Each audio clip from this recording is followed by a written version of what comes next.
หน้าประกาศออกมาอย่างเป็นทางการกรมใหญ่เทคนิคการทหารหนึ่งในเวียกงานสำคัญแถวหน้ากองทัพภาษาทั่วอาณามันก็ต้องมีเทคนิคเทคโนโลยีเวียกงานอันนี้ต้องหับประกันกรมคุณภาพเสนาเทคนิคเล่าหกพื้นฐานหับประกันก็มีครบ7หน้าที่อันสำคัญกรมคุ้มครองรถ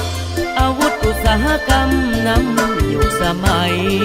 คุณภาพถือเป็นปัจจัยส่งเสริมภายในให้ได้ดังหวังทางเหนือกลางใต้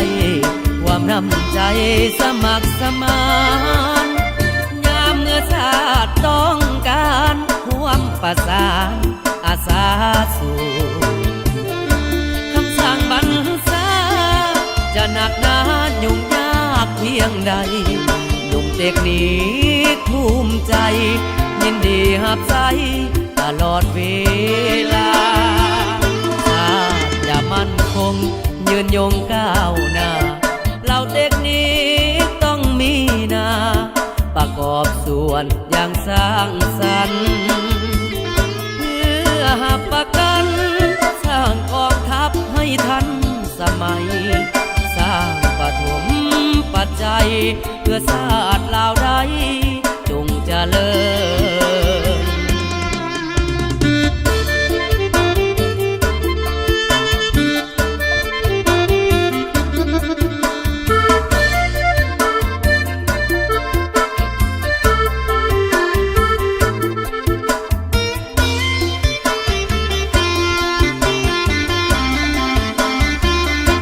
ทางเหนื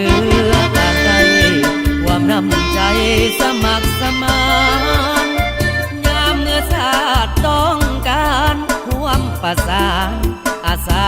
สู่คำสั่งบรรษาจะหนักหนายุ่งยากเพียงใด